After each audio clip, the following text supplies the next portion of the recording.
Welcome friends. Exercise 1.1 example number 1 એનો પાંચમો example. કોઈ ચોક્કસ સમયે કોઈ એક નગરમાં વસતા મનુષ્યોના ગણ એ માટે સંબંધ R બરાબર XY જ્યાં X અને Y એક જ સ્થળે કામ કરે છે. આ સંબંધ આપણે ચકાસવાનું છે કે કયો સંબંધ સ્વવાચક, સંમિત કે પરંપરિત છે. તો ફરીથી એ ગણને લખી લઈશું. એ ગણ બરાબર કોઈ ચોક્કસ સમયે એક નગરમાં વસતા મનુષ્યો. હવે આપણે સંબંધ R માટે પહેલા સ્વવાચકતા ચકાસીશું. તો સ્વવાચક માટે X અને X એટલે for all X belongs to A માટે ચકાસવાનું છે અને X અને X જ લેવાનું છે. એટલે કે four all X belongs two X એ માટે X અને X એક જ વ્યક્તિ છે. X અને X એક જ વ્યક્તિ છે. અહીં આપણે લેવાનું છે X અને Y એક જ સ્થળે કામ કરે છે. તો X અને X એક જ વ્યક્તિ હોવાથી એક જ સ્થળે કામ કરે છે એવું કહી શકીએ. તો X અને X એક જ સ્થળે કામ કરે છે માટે XX ની ક્રમયુક્ત જોડ R માં છે. For all X belongs to A માટે XX બિલોંગ્સ ટુ R માટે આપેલ સંબંધ R એ સ્વવાચક સંબંધ છે. હવે સંમિતતા માટે ચેક કરીશું. સંમિતતા માટે XY R માં લઈ લઈશું. હવે જો XY બિલોંગ્સ ટુ R હોય તો આપણે કહી શકીએ X અને Y એક જ સ્થળે કામ કરે છે. તો ઇમ્પ્લાઇઝ X અને Y એક જ સ્થળે કામ કરે છે. હવે આપણે સંમિતતા માટે ચકાસવાનું છે. XY belongs to R implies YX belongs to R. તો જો XY બિલોંગ્સ ટુ R હોય તો X અને Y એક જ સ્થળે કામ કરે છે. હવે આનું ઉલટું પણ બોલી શકીએ કે Y અને X એક જ સ્થળે કામ કરે છે, તો પણ સાચું જ છે. હવે Y અને X જો એક જ સ્થળે કામ કરે છે તો YX બિલોંગ્સ ટુ R કહી શકાય. તો આપણે લીધું હતું XY બિલોંગ્સ ટુ R, બતાવ્યું YX બિલોંગ્સ ટુ R. એટલે કે આપેલ સંબંધ R એ સંમિત સંબંધ છે. હવે આપણે પરંપરિતતા ચેક કરીશું. પરંપરિત માટે આપણે XY R માં લઈ લઈશું, YZ પણ R માં લઈ લઈશું. XY બિલોંગ્સ ટુ R અને YZ બિલોંગ્સ ટુ R અને બતાવીશું XZ બિલોંગ્સ ટુ R છે કે કેમ. હવે XY બિલોંગ્સ ટુ R માટે આપણે લખીશું X અને Y એક જ સ્થળે કામ કરે છે. X અને Y એક જ સ્થળે કામ કરે છે અને YZ બિલોંગ્સ ટુ R માટે સેમ એવું જ લખીશું. Y અને Z એક સ્થળે કામ કરે છે. હવે જો X અને Y એક જ સ્થળે કામ કરતા હોય, Y અને Z પણ એક જ સ્થળે કામ કરતા હોય તો આપણે કહી શકીશું કે X અને Z પણ એક જ સ્થળે કામ કરે છે. તો ઇમ્પ્લાઇઝ X અને Z એક જ સ્થળે કામ કરે છે.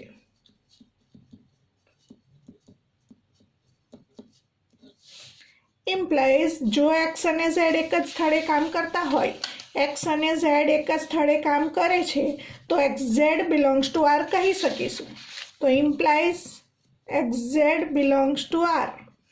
હવે આપણે લીધું હતું XY belongs to R, YZ belongs to R અને આપણે બતાવ્યું XZ બિલોંગ્સ ટુ R, તો એના પરથી સાબિત થાય છે કે R એ પરંપરિત સંબંધ છે. R પરંપરિત સંબંધ છે. તો R સ્વવાચક પણ છે, સંમિત પણ છે અને પરંપરિત સંબંધ પણ છે, એટલે કે R સામ્ય સંબંધ છે.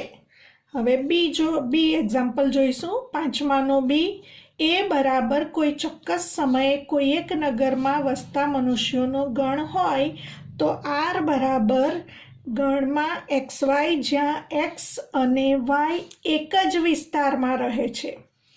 હવે જો X એમાંથી લેવાનો છે, Y પણ એમાંથી લેવાનો છે અને બતાવવાનું છે કે XYની ક્રમયુક્ત જોડ Rમાં છે, કારણ કે એ ગણ પર વ્યાખ્યાયિત સંબંધ આપેલ છે. એટલે ચલ X અને Y બિલોંગ્સ ટુ A અને implies XY belongs to R.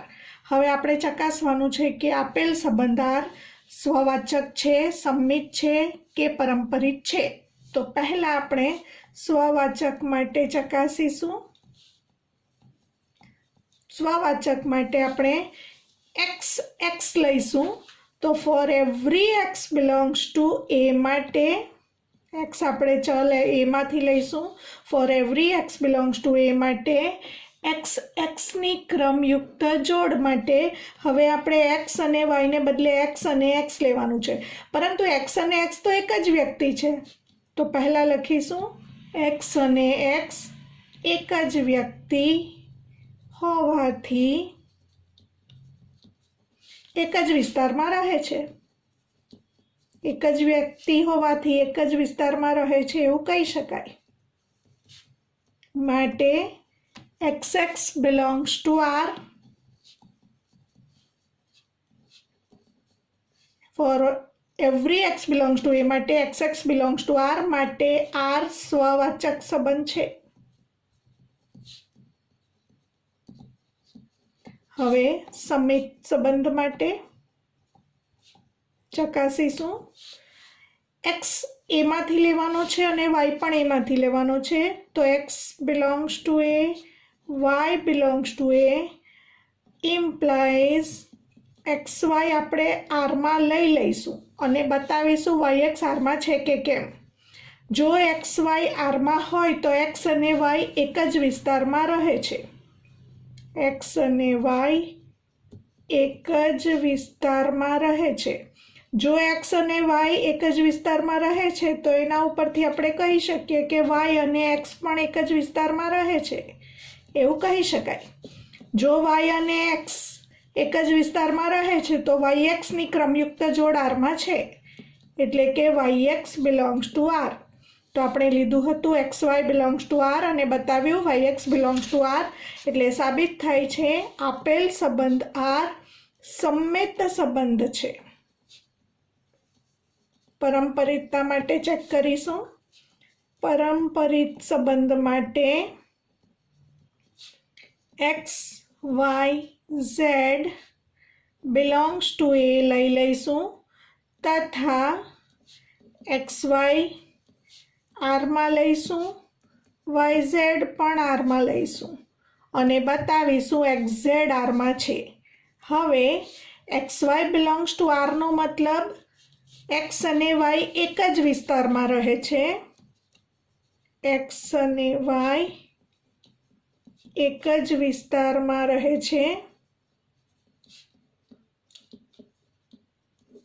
અને YZ બિલોંગ્સ ટુ Rનો મતલબ YZ બિલોંગ્સ ટુ R હોય તો Y અને Z એક જ વિસ્તારમાં રહે છે. Y અને Z એક જ વિસ્તારમાં રહે છે. હવે X અને Y એક જ વિસ્તારમાં રહેતા હોય, Y અને Z પણ એક જ વિસ્તારમાં રહેતા હોય તો આપણે કહી શકીએ X અને Z પણ એક જ વિસ્તારમાં રહે છે. તો ઇમ્પ્લાઇઝ X અને Z એક જ વિસ્તારમાં રહે છે. હવે જો X અને Z એક જ વિસ્તારમાં રહે છે તો XZ બિલોંગ્સ ટુ R. તો આપણે લીધું હતું પ્રત્યેક XY belongs to R, YZ belongs to R માટે XZ બિલોંગ્સ ટુ R. એટલે આપેલ સંબંધ R એ પરંપરિત સંબંધ છે. હવે R એ સ્વવાચક, સંમિત અને પરંપરિત સંબંધ હોવાથી સામ્ય સંબંધ છે.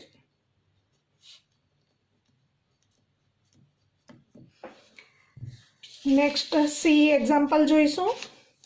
પહેલાના 5મા દાખલાનો સી એક્ઝામ્પલ. એ કોઈ ચોક્કસ સમયે કોઈ એક નગરમાં વસતા મનુષ્યોનો ગણ હોય તો R બરાબર XY, જ્યાં Xની ઊંચાઈ Yની ઊંચાઈ કરતાં બરાબર 7 સેન્ટીમીટર વધારે છે. Xની ઊંચાઈ Yની ઊંચાઈ કરતાં બરાબર 7 સેન્ટીમીટર વધારે છે. એટલે કે સંબંધ Rને આપણે આ રીતે પણ લખી શકીશું: Xની ઊંચાઈ માઇનસ Yની ઊંચાઈ બરાબર 7 સેન્ટીમીટર. હવે ચલ X બિલોંગ્સ ટુ A, ચલ Y બિલોંગ્સ ટુ A અને ત્યારબાદ XY બિલોંગ્સ ટુ R. હવે આપણે સ્વવાચકતા માટે ચકાસવાનું છે. For all X belongs two A માટે હવે આપણે x લેવાનું છે. Xની ઊંચાઈ માઇનસ Xની ઊંચાઈ, તો ની ઊંચાઈ માઇનસ Xની ઊંચાઈ. Y બરાબર X લેવાનું છે આપણે. Xની ઊંચાઈ માઇનસ Xની ઊંચાઈ એટલે તો 0 આવશે, કારણ કે X અને X પોતે એક જ વ્યક્તિ છે. તો વ્યક્તિની ઊંચાઈ માઇનસ પોતાની વ્યક્તિની જ ઊંચાઈ કરીએ તો 0 સેન્ટીમીટર આવે. 0 centimetre is not equal to 7 centimetre. એટલે કે XX does not belongs to R. માટે આપેલ સંબંધ R એ સ્વવાચક સંબંધ નથી. હવે સંમિત સંબંધ માટે ચકાસણી કરીશું. સંમિત સંબંધ માટે ચકાસણી કરવા માટે XY બિલોંગ્સ ટુ R લઈ લઈશું. હવે XY બિલોંગ્સ ટુ R નો મતલબ XY belongs to R implies Xની ઊંચાઈ માઇનસ Yની ઊંચાઈ બરાબર 7 સેન્ટીમીટર. Xની ઊંચાઈ માઇનસ Yની ઊંચાઈ બરાબર 7 સેન્ટીમીટર. હવે આપણે XY જો Rમાં હોય તો YX Rમાં ચકાસવા માટે આમાંથી માઇનસ ચિહ્ન કોમન લઈશું. બંને બાજુ ચિહ્ન બદલતા તો અહીં આવશે Yની ઊંચાઈ માઇનસ Xની ઊંચાઈ બરાબર -7. -7 centimetre is not equal to 7 centimetre. એટલે કે XY જો Rમાં હોય તો YX Rમાં નથી. માટે આપેલ સંબંધ R એ સંમિત સંબંધ નથી. પરંપરિતની ચકાસણી કરીશું. પરંપરિત સંબંધ માટે XY Rમાં લઈ લઈશું, YZ પણ Rમાં લઈ લઈશું અને બતાવીશું કે XZ Rમાં છે કે કેમ. તો અહીં XY બિલોંગ્સ ટુ R અને YZ belongs to R implies XY belongs to R નો મતલબ Xની ઊંચાઈ માઇનસ Yની ઊંચાઈ બરાબર 7 સેન્ટીમીટર. તો અહીં Xની ઊંચાઈ માઇનસ Yની ઊંચાઈ બરાબર 7 સેન્ટીમીટર. અને સેમ એવું જ YZ બિલોંગ્સ ટુ R નો મતલબ Yની ઊંચાઈ માઇનસ Zની ઊંચાઈ બરાબર 7 સેન્ટીમીટર ઇમ્પ્લાઇઝ. હવે આપણે આ બંનેનો સરવાળો કરી દઈએ તો Xની ઊંચાઈ માઇનસ Yની ઊંચાઈ પ્લસ વાયની ઊંચાઈ માઇનસ ઝેડની ઊંચાઈ બરાબર 7 + 7 થશે. એક્સની ઊંચાઈ માઇનસ વાયની ઊંચાઈ પ્લસ વાયની ઊંચાઈ માઇનસ ઝેડની ઊંચાઈ બરાબર 7 + 7 14 સેન્ટીમીટર.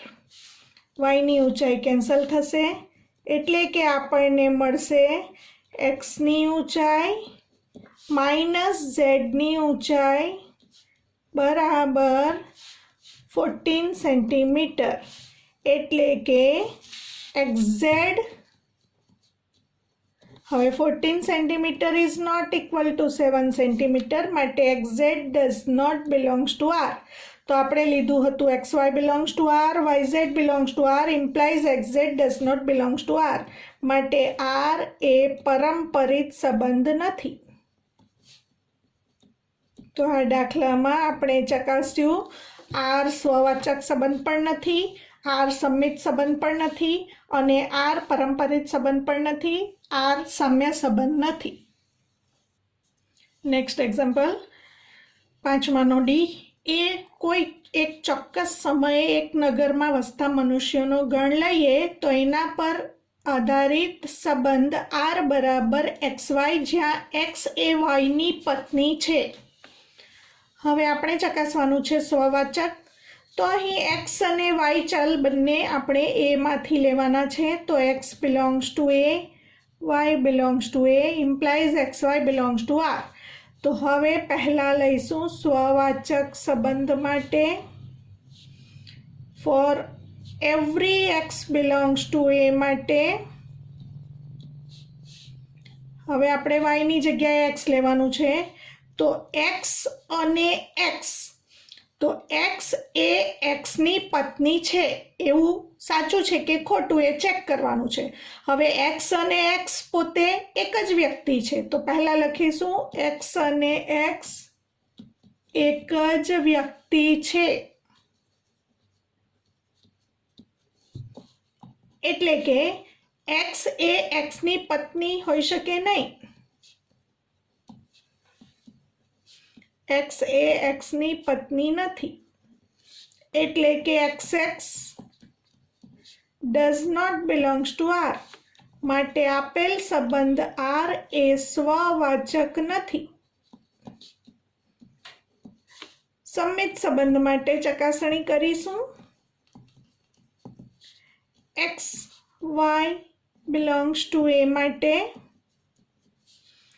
XY આપણે R માં લઈ લઈશું. XY બિલોંગ્સ ટુ R નો મતલબ X એ Y ની પત્ની છે. હવે આપણે બતાવવાનું છે જો XY R માં હોય તો YX R માં છે કે નહીં તે ચકાસણી કરવાની છે. તો X એ Y ની પત્ની છે. હવે Y એ X ની પત્ની નહીં થશે, કારણ કે X જો Y ની પત્ની હોય તો Y X નો પતિ છે. Y એ X નો પતિ છે. એનો મતલબ Y એ પુરુષ છે. Y પુરુષ છે, તેથી Y એ કોઈની પત્ની નથી.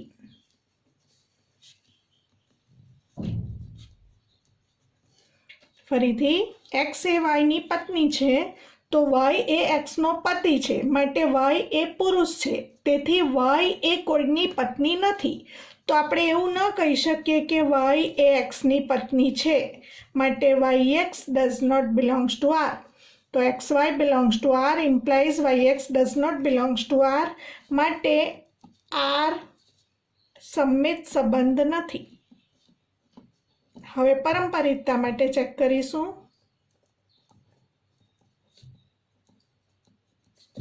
XYZ બિલોંગ્સ ટુ A માટે 3 ઘટકો લઈશું. XY R માં લઈ લઈશું, YZ પણ R માં લઈ લઈશું અને બતાવીશું XZ R માં છે કે નહીં. હવે XY જો R માં હોય તો x એ y ની પત્ની છે, x એ y ની પત્ની છે. હવે y એ z ની પત્ની હોવી જોઈએ એવું લખવાનું છે, પણ જો x એ y ની પત્ની હોય તો y એ પુરુષ છે, તો y પુરુષ હોવાથી yz belongs to r કહી શકાય નહીં.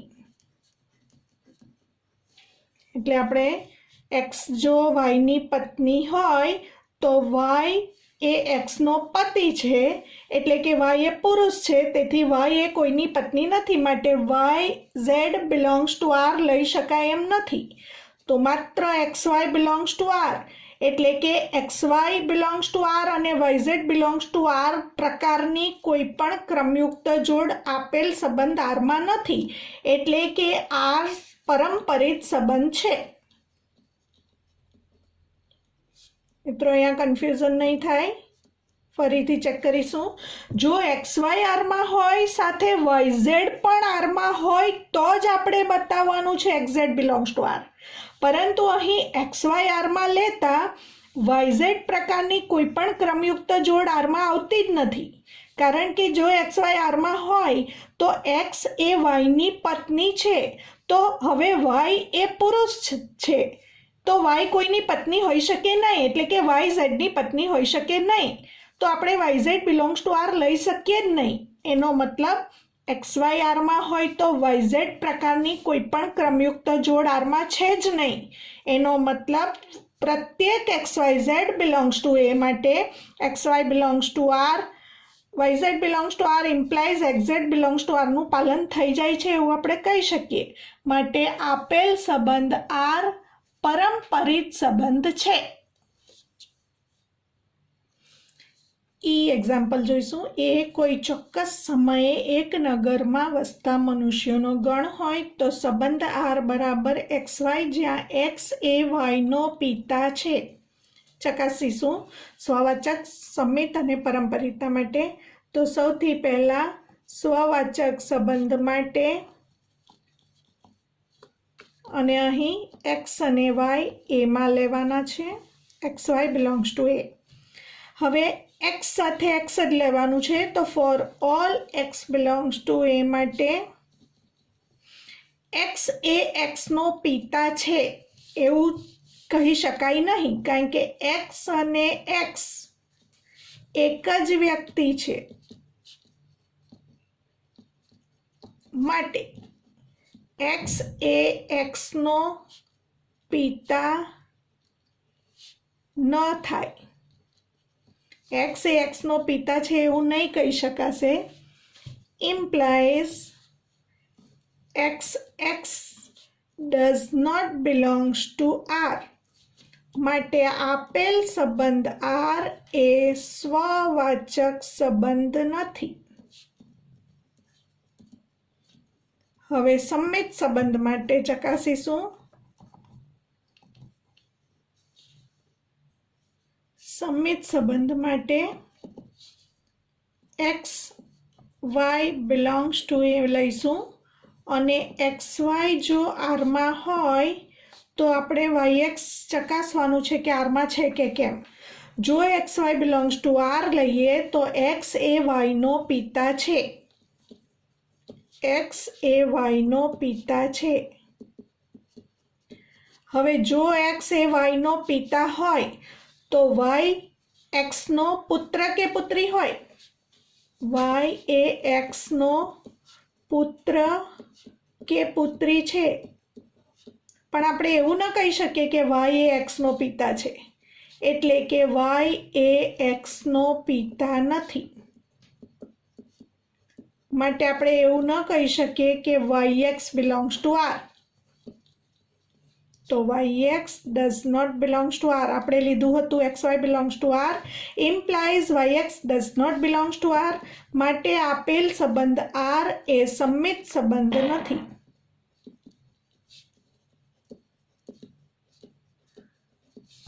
પરંપરિત સંબંધ ચકાસણી કરીશું. x વાય અને ઝેડ 3 ઘટકો એમાંથી લઈશું. હવે એક્સ વાય આરમાં લઈ લઈએ અને વાય ઝેડ પણ આરમાં લઈ લઈએ અને ચકાસીશું કે એક્સ ઝેડ આરમાં છે કે કેમ. જો x Y belongs to R હોય તો આપણે કહીશું એક્સ એ વાયનો પિતા છે. જો y Z belongs to R હોય તો આપણે કહીશું વાય એ ઝેડનો પિતા છે. એક્સ એ વાયનો પિતા છે કારણ કે એક્સ વાય બિલોંગ્સ ટુ આરનો અર્થ એક્સ એ વાયનો પિતા છે. સેમ એ જ પ્રમાણે વાય ઝેડ બિલોંગ્સ ટુ આરનો અર્થ વાય એ ઝેડનો પિતા છે. હવે એક્સ એ વાયનો પિતા હોય, વાય એ ઝેડનો પિતા હોય તો એક્સ એ ઝેડના દાદા થશે.